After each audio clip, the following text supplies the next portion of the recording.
When it comes to talking about my middle school years,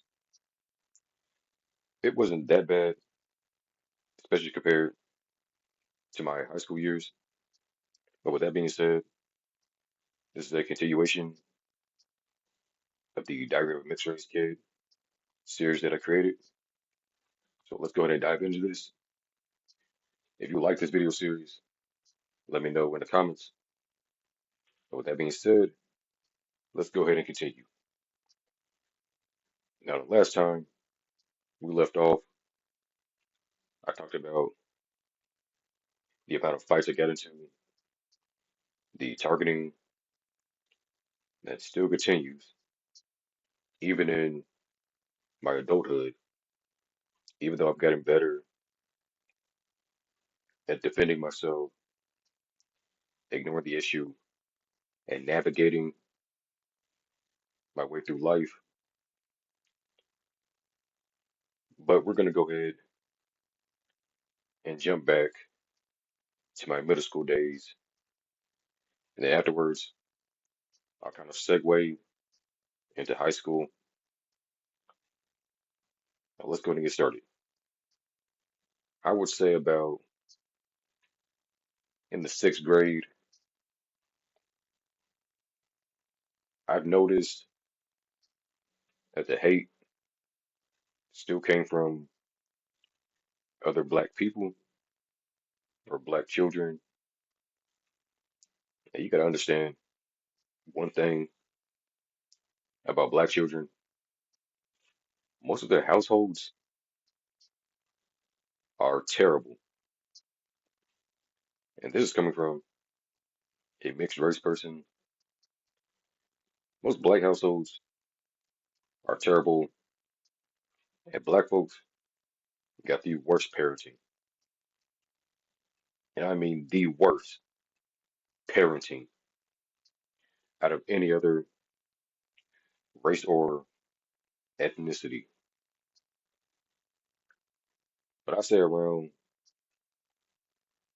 maybe the eighth grade, I would start cutting classes to avoid any targeting or bullying.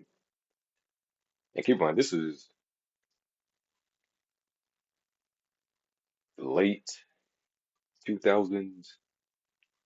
They didn't really start all that anti-bullying stuff, or they didn't really care until maybe the mid 2010s.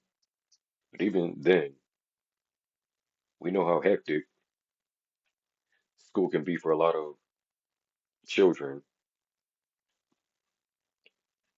But with that being said, middle school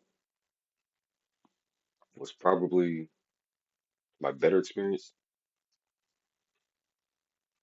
Now, I did transition into homeschooling for a little bit, which I wish I would have stayed there.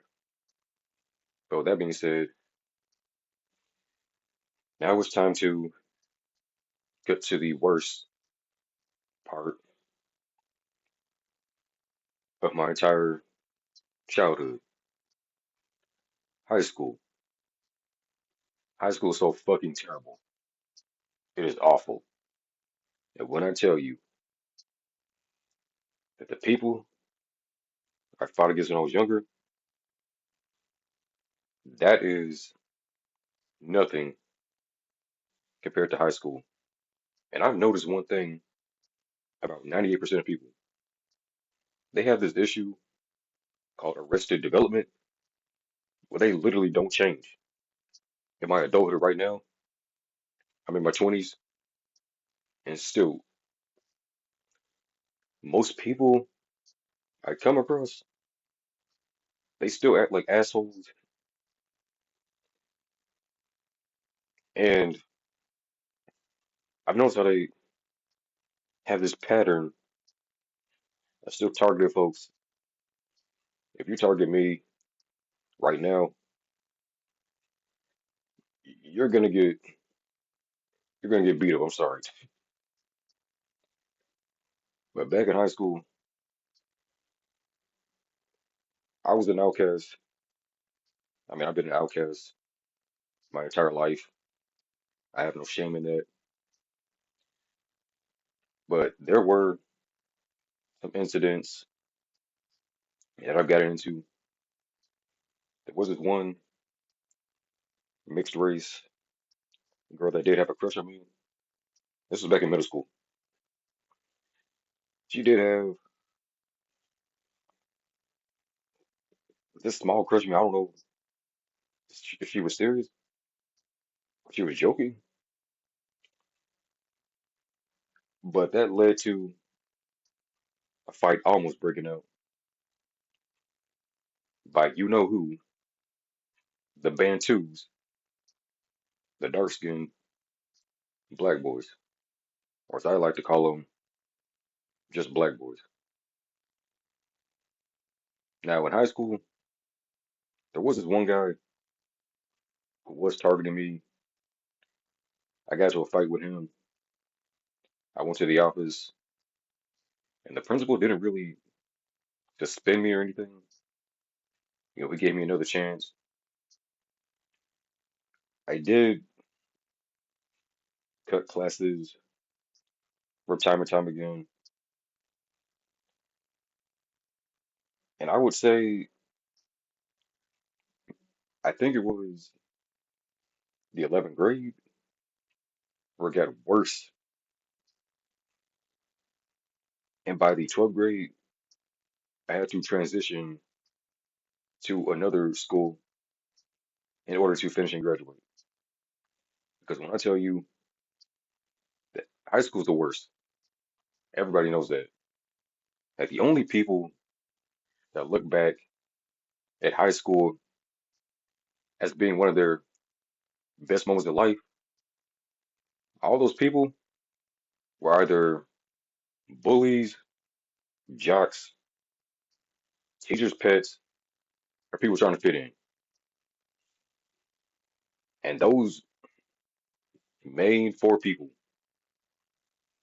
are the 98% of people, or excuse me, there's one more category, the loser category. Those 98% of people are the main people that are stuck in this arrested development where they don't change.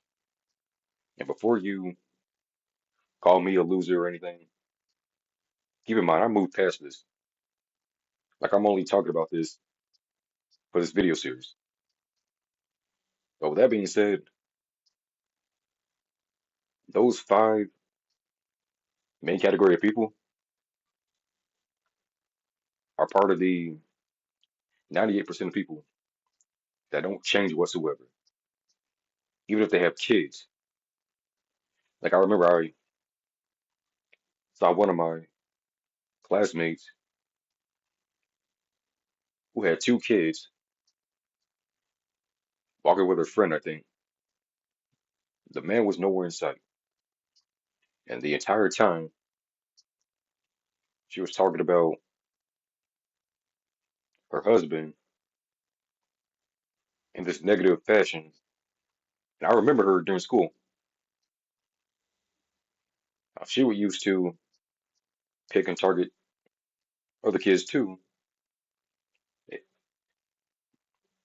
And it's like these people that go out of their way to cause us problems, I've noticed that 8 times out of 10, they usually get what's coming back to them. Now she's depressed, watching after two kids that will grow up hating her. And with me, I don't look back on my childhood, what happened in high school or in middle school, only for the sake of this video. Because right now, all that stuff is dead, and I don't ever want to go back to that. But with that being said, that was part two of my childhood regarding traumas Yeah, there were more fights in high school and all that against other groups of students, some Asians. There weren't that many of them. But with that being said, on the next part of this series, I'm going to talk about workplace targeting and some struggles I have in my adulthood. But with that being said, this is the voice of the voiceless, signing out.